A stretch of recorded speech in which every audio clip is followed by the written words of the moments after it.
stacks up to 65% in emissions reduction, and up to 7.5 in the lab with fuel economy. And then, of course, car testing. So, unfortunately, because we live in a very skeptic world, this sometimes is just not enough. And so we decided to start teaming up with the auto industry and make them our friend instead of our adversary. And we decided to start in the where emissions and fuel economy is actually of the greatest concern right now, which is China. China is 5 times the market of the U.S., and it's actually, the green industry in China is in its very infancy. They're still trying to figure out their public policy measures. They're not as well structured as what we do here in the U.S. or in Europe. And so we've had an opportunity to team up with some of these vehicle manufacturers, including Weichai, which is an engine manufacturer making diesel engines, and the Keshi Group, which is a manufacturer of mining equipment. And those are the LOIs that we've been able to attain and currently working with. Also teaming up with schools of thought have been a major part of our program. We teed up with Clarkson University, who had tested the technology in an application on a clean snowmobile team. Kaust University, which is in Saudi Arabia. So being able to tee up with schools of thought where they're able to get their hands on the technology, vet it out, and be able to say, yes, this works in our application, has been able to help our industry segment of these types of technologies actually become more credible. And of course, being able to get positive news about those series of events. Now, on the public policy side, some of the drivers that are very interesting that we have been pushing for the last few years, obviously tax credits and tax incentives. Part of the tax credits were brought up before, and we'll kind of give you a little bit of where that is going. There were 2 parts of the tax credit legislation that we pushed for. Part of that was an R&D tax credit. The R&D tax credit made it into the spending bill and was merged with the tax credit extenders bill. Whereas companies that are in the research space of fuel efficiency, energy efficiency, U.S. manufacturing, are able to allocate more tax credits on their bottom line so that they themselves, as a small developing company, can capture those losses against profitability, which was something that small companies couldn't do before. It was only something that large companies could do before. So now that we have an even playing field, small companies that develop their own technology, they're marketing their own technology and manufacturing their own technology, are able to get up to 65% in tax credits on the R&D side, which is very significant because now you're able to hold on to more of your own money to create better development. There's the consumer tax credit, which we'll get into shortly, that is also helping propel the movement. There's the regulatory space. As you know, by 2016, all vehicles have to reach an average 32.5 that comes miles per gallon come from vehicle manufacturers, and I believe by 2025 is 54.5, which is pretty amazing. So that's why you see the push for a lot of vehicle manufacturers are now trying to come out with electric car to offset the vehicles that only get maybe 12 miles to the gallon, for instance, a very large truck or bus. So they're trying to offset the averages. With some of the retrofit technology that's out today, they can already do that. Well, if you got an electric car, it gets infinite mileage, so that would completely solve the problem by coming out with one electric model. That's correct, but they have to put out so many, and the infrastructure has to be there, and there has to be someone that can afford to buy it. Well, so, just one car on the road would be infinity, right? Not quite. The testing standards do put a lifespan on it. So, okay. And then of course, quality of health, quality of life impacts. Number one reason why school children in urban economic zones don't go to school is because of air quality, poor air quality. So if you can address it from a transit perspective, you have less kids going to school with asthma. Newark, New Jersey actually has a study just a couple of years ago where 1 out of every 4 kids miss school because of asthma-related illness. And then, of course, another driver is the younger generations, the X, Y, millennia, and the Z generations are demanding these choices and these lifestyles.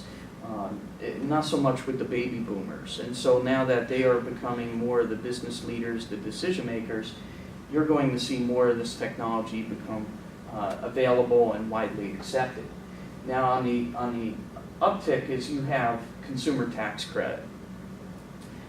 Part of the consumer tax credit, we actually advocated to Congress for this as part of their comprehensive tax code reform, and it's still ongoing, is we actually helped rewrite the standards so that new technology by smaller innovators could be accepted and would be able to be recognized. So it didn't matter what type of technology it was, as long as it met a certain benchmark on the emission side and the fuel economy side and had some sort of level of vetting process. So if they couldn't afford the $2 million testing process that the EPA currently suggests, maybe they could do 50 pilot programs, which would actually create some economic value for that company, and use as part of statistical analysis for their technology to qualify for a consumer tax credit. And how the consumer tax credit would work is the consumer would buy the product at the end of the year, they would get so much per deduction for that tax credit. So this tax credit, we had an opportunity even to playing field against the bigger developers of technology and the auto industry in making it technology neutral, which allows for a lot of smaller innovators such as ourselves to be able to participate. Now you are creating a real free market. And of course, continued efforts worldwide. In Jordan currently, one of our projects, we were teed up with the city buses there, taxi cabs, private fleets, and we were well received by Ministry of Environment, who they have initiatives in Jordan. Middle East is a growing sector for green technology. They understand that there is only so much oil on the ground. They know because they're the main producers of it. So their feedback is as much as we can usher in the green technology sector in our own backyard, the better it is for us, because then we can save our commodity for worldwide consumption. This is happening in China too. And of course, some of the results there, up to 83% reduction in emissions.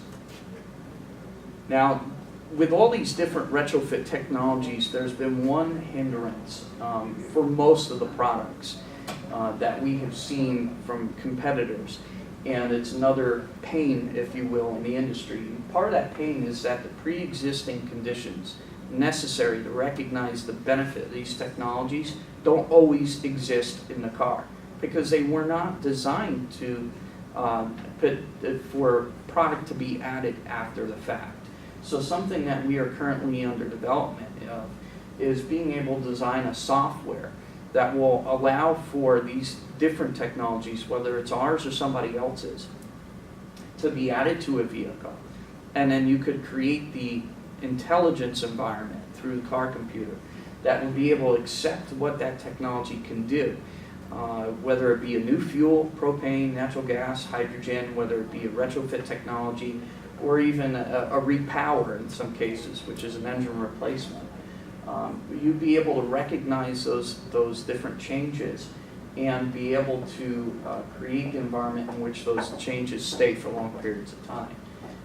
And in essence, what you're creating by default is a new engine management system, which is a new product for the auto industry. You're changing the way that the car computer actually thinks and reacts to these new fuels, new technologies, something that the auto industry is playing catch up on. Because for a very long time, they always fought the aftermarket. They didn't really work with it. So as they start adopting these new technologies, this is an area that a focus in which we were paying attention to. So the call of actions are basically take a look at these technologies, whether it's ours or someone else's, research it, see what their white papers are, try it. You know, you do have to make an investment, but you never know. You may come across one of the technologies that may work for your particular situation. And if you do want these technologies to be able to receive these benefits and support from the legislative side, let your local elected officials know. One of the most powerful tools is a letter writing campaign because it does go on their official record. When we were advocating for our tax credit in the public policy arena, we had gathered our caucus of constituents, as they would call it, to do a letter writing campaign. It was very powerful, and we ended up getting 2 sponsors to our bill as a result, and make it bipartisan. So it didn't come under as much scrutiny as if it was just a one-party line. So letter writing campaigns are very important. You can also, something I didn't include is a lot of communities, New Jersey, an example, my home state, has a lot of community organization or activist groups. They have Sustainable Jersey, which is a nonprofit group that helps municipalities meet green initiatives. There's another one, New Jersey Environmental Federation, that works with a lot of disadvantaged neighborhoods or urban economic zones, and trying to bring technology and opportunity in line with these public policy measures. Being able to tee up and partner with some of those groups is very important, because if they like what you have, they may not necessarily endorse your technology, but they're definitely going to give you a stage in which you can present what you have to offer. And if what you are trying to do, the after benefit of what your technology can do is part of job creation, you can create a cottage industry where you can break those jobs up, manufacturing here or logistics there.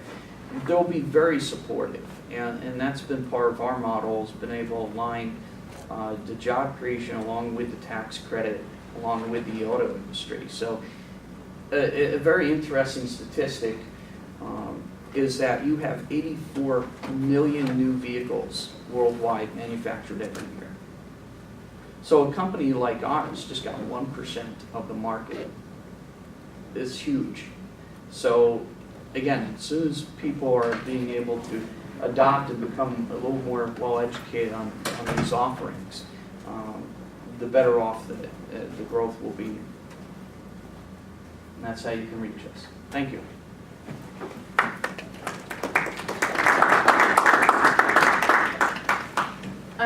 You said that in the